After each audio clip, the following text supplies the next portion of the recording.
वक्त की रफ्तार। कितनी खूबसूरत जिंदगी है हमारी। कभी कभी, हमेशा नहीं। क्यों हमेशा क्यों नहीं? जिंदगी खूबसूरत है सिद्धांत, मगर आसान नहीं। वो आसान नहीं है इसलिए खूबसूरत है, और वो आसान इसलिए नहीं है क्योंकि हम इस दुनिया की भूल भुलैया में फंसते चले जाते हैं। चलो छोड़ो इन बातों को। क्या कर रही थी? कुछ लिख रही थी? कविता लिख रही थी? हाँ हाँ, कविता ही लिख रही थी। आधा किलो धनिया, 10 किलो चावल, 1 किलो मसूर की दाल, मीठा तेल, कपड़े का साबुन, पीने की सॉस की बोतल। बड़ी लंबी लिस्ट है। अच्छा तो ये है तुम्हारी कविता? हाँ, गृहस्थी चलाती हूँ, इसी को कविता कहती हूँ। प्रोफेसर साहब, लिखी हुई हर बात कविता नहीं होती। चलो मान लिया बाबा। अच्छा मुझे ये बताओ, वक्त कब निकाल रहे हो? क्यों? तृष्णा को जानते हो ना?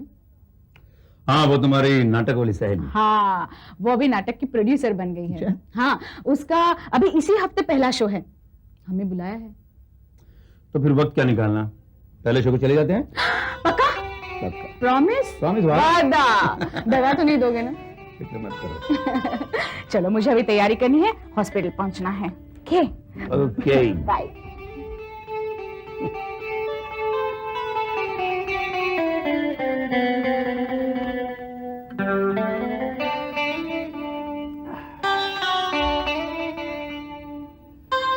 तेरे प्यार की एक बूंद मिली थी इसमें, इसलिए मैंने सारी जिंदगी के जहर को पी लिया।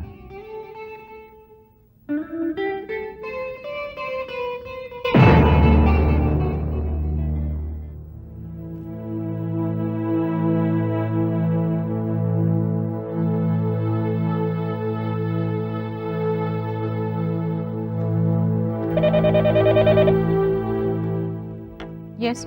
हेलो डॉक्टर विद्या, आज ट्रस्टीज की मीटिंग है और आपको आना है। जी, मैं अभी मेमो ही पढ़ रही थी। आपके सारे सवाल मैंने पढ़ लिए हैं। मैं इन सारे सवालों के जवाब दूंगी। हालांकि मुझे ऐन मौके पे बताया गया है, फिर भी मैं जरूर आऊंगी।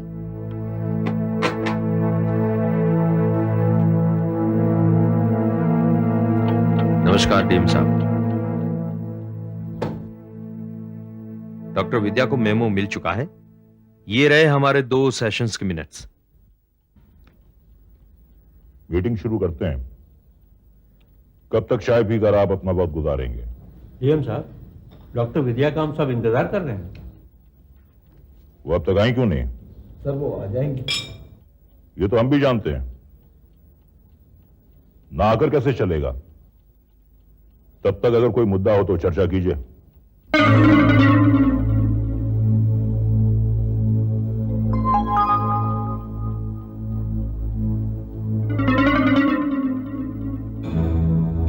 Good evening everybody.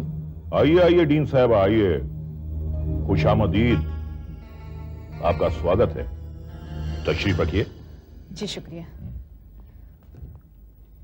और कैसी हैं आप? जी ठीक हूँ। सुना है आपका काम बहुत जोरों शोरों से चल रहा है। आपने अस्पताल की सारी जिम्मेदारियां संभाल ली हैं, और सुना है कि आपके आने से मेडिकल स्टूडेंट्स में एक जोश आ गया है। ये सब तो मैं नहीं जानती, मैं बस अपना काम कर रही हूँ।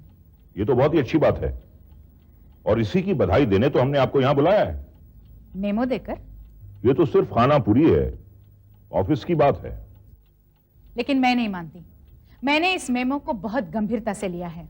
बेहतर होगा हम आपके इस मुद्दे पे डिस्कस करें। हाँ हाँ, जरूर जरूर कीजिए। आज मुझे मेमो मिला है, और उसमें मुझे ये सवाल पूछा गया है कि मैं डीन होने के बावजूद भी डीन के लिए दिए गए बंगले में क्यों नहीं रहती। हाँ, जाहिर है कि डीन हमारे अस्पताल की शान होता है। उसकी शान को कायम करना हम अपना फर्ज समझते हैं, और इसीलिए आपको बंगला दिया जाता है। मेरे अपने घर रहने से इस शान में कोई बाधा नहीं आती? ये आपके ख्यालात हैं। जी नहीं, मैं शान को नहीं काम को मानती हूँ। शान काम से बनती है, बंगले से नहीं। वाह, कितने ऊंचे विचार हैं आपके, वाह। मगर ये आपकी राय है, हमारी नहीं। हमारा ये अस्पताल समाज का एक हिस्सा है, इसलिए हमें जनता की राय पर भी ध्यान देना पड़ता है। देखिए, कोई कहाँ रहे ये उसका निजी मामला है। डीन के अपने निजी मामले नहीं होते।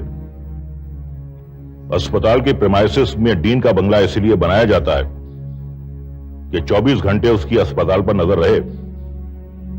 यह हमारी जनता की जिंदगी का सवाल है। एक एक सांस की देर पेशेंट को इस पार या उस पार कर सकती है। ये सब आप क्यों बता रहे हैं? मैं जानती हूँ इन सारी बातों को। जब आप जानती हैं तो मानती क्यों नहीं? बंगले में रहती क्यों नहीं? देखिए डॉक्टर साहिबा, हॉस्पिटल के प्रेमाइसिस में ही मेडिकल स्टूडेंट्स का हॉस्टल है, जहां बहुत सी लड़कियां भी रहती हैं, और उनकी जिम्मेदारी आप पर है। हुआ ना करे अगर कभी कोई हादसा हो जाए तो उसकी जिम्मेदारी कौन लेगा? उसका जवाब कौन देगा? जवाब मैं दूंगी। ऐसे जवाब का कोई मतलब नहीं होता जब हादसा हो जाए। किस हादसे की बात कर रहे हैं आप? आज तक कभी ऐसा नहीं हुआ।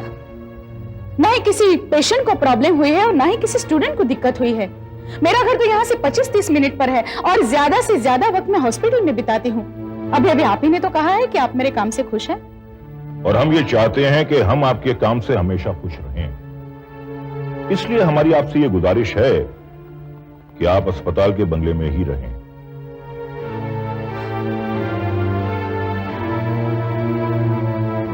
डीएम साहब, आपको आज तक कभी शिकायत का मौका नहीं मिला और इसके बाद भी नहीं मिलेगा। डीन साहबा, आपको यह मालूम होना चाहिए कि वक्त कभी कहकर नहीं आता है। ऐसा वक्त आएगा भी नहीं।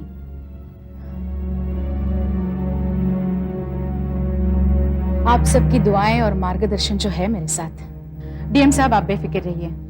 मेरे बंगले में ना आने की वजह से हॉस्पिटल या हॉस्टल कभी मुश्किल में नहीं आएगा। आप सबकी तसल्ली हो गई हो तो मुझे इजाजत दीजिए। मुझे डॉक्टर्स की मीटिंग में जाना है, देर हो रही है। जी नहीं, आप अभी नहीं जा सकती, कुछ और सवालात है। माफ कीजिए, मैं नहीं रुक सकती। मैं यहाँ आपके सवालों के जवाब के लिए नहीं हूँ, मरीजों की सेवा के लिए हूँ। और ना ही मुझे आज की मीटिंग के बारे में बताया गया था और ना ही मेरा अपॉइंटमेंट लिया गया था। मेरा शेड्यूल पहले से फिक्स है, मुझे जाना होगा। नमस्ते। डीएम साहब, ये ठीक नहीं है। यही ठीक है।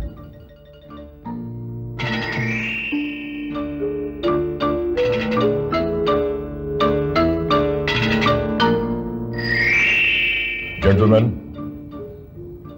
जब तक हम सुप्रीम कोर्ट में केस जीत नहीं जाते तब तक डॉक्टर विद्या जो भी कह रही हैं वही ठीक है।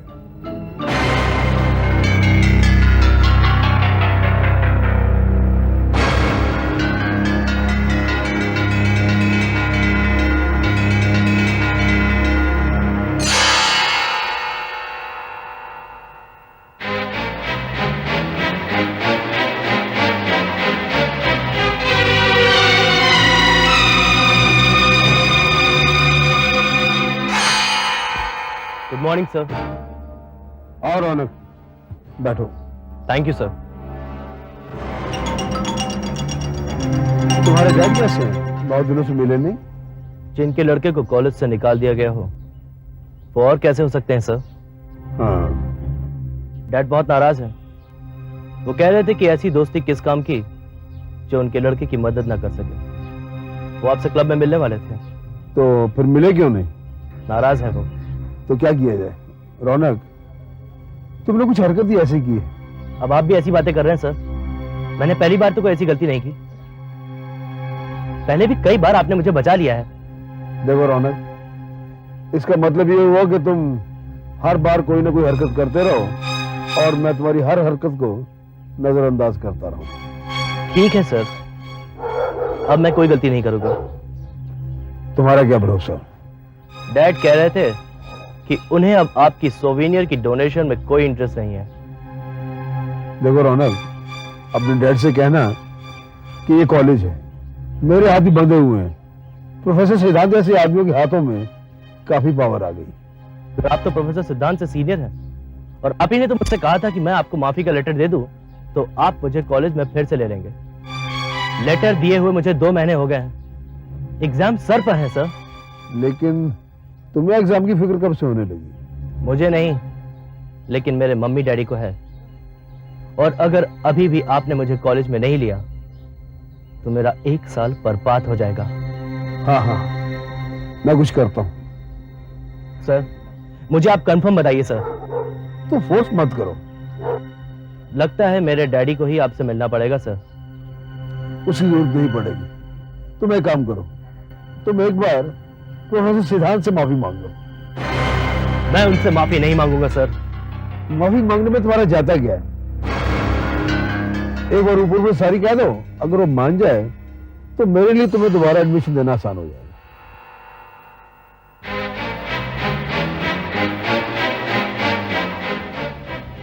सर मेरे डैड ने जो कॉलेज को बेहिसाब रुपए दिए हैं वो इसलिए नहीं कि मुझे किसी के सामने झुकना पड़े, मगर फिर भी मैं आपका कहना मानूंगा।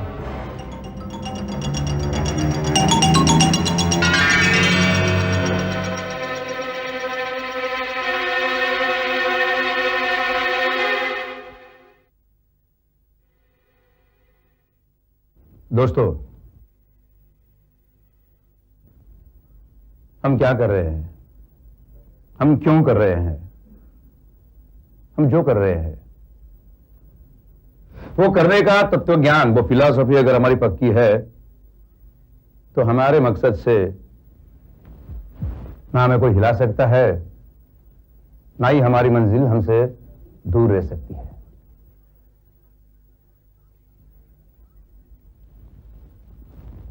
फ्रेंड्स, सच और झूठ में कितना फासला होता है? सिर्फ 4 उंगलियों का। कान से सुनी हुई बात और आंखों से देखी हुई बात। आंखों से देखी हुई बात सच होती है और कान से सुनी हुई बात सच हो सकती है। यह होना और हो सकना, इनमें बहुत अंतर है।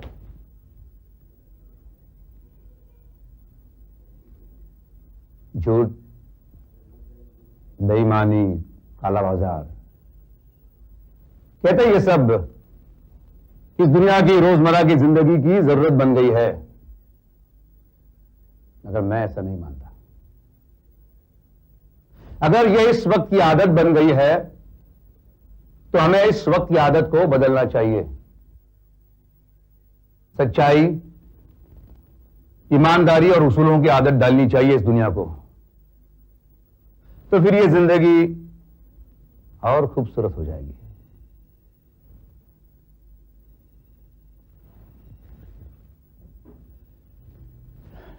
फ्रेंड्स, आपके लिए इस साल का यह मेरा आखिरी लेक्चर था।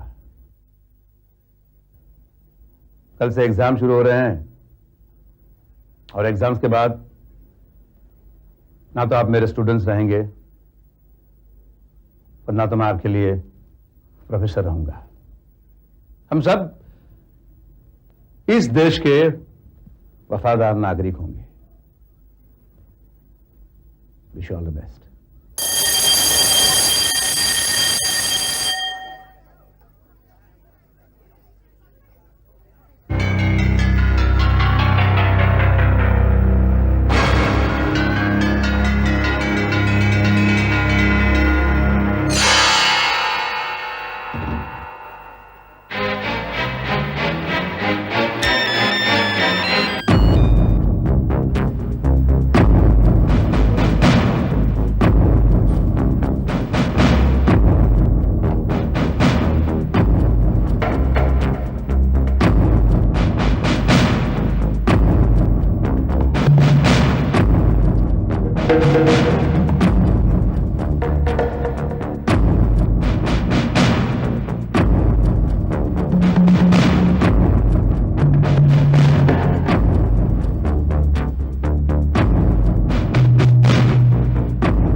सर, मुझे आपसे कुछ कहना है। तो एग्जाम सर पर है सर। मेरा हर दोस्त, हर साथी एग्जाम्स पास करके आगे की जिंदगी के सपने देख रहा है। हर कोई मेहनत कर रहा है और मैं इन सब बातों के लिए तुम खुद जिम्मेदार हो। जिन दोस्तों और साथियों पर इंप्रेशन जमाने के लिए तुमने गलतियों पर गलतियां कर रखी है, वो सारे तुम्हारे दोस्त तुम्हारा मजाक देखने के बाद अपनी पढ़ाई में लग गए हैं। सर, मुझे अपनी गलतियों का एहसास हो गया है। मैं प्रायश्चित चाहता हूं। सर, मैं बर्बाद हो जाऊंगा। मेरा 1 साल जाया हो जाएगा। तुम्हें इसकी फिक्र है? अब है सर। अब मुझे एहसास हो गया है कि 1 साल कितना कीमती होता है। मैं आपसे माफी चाहता हूं सर। अगर आप मुझे माफ कर देंगे तो मेरा 1 साल बच जाएगा सर।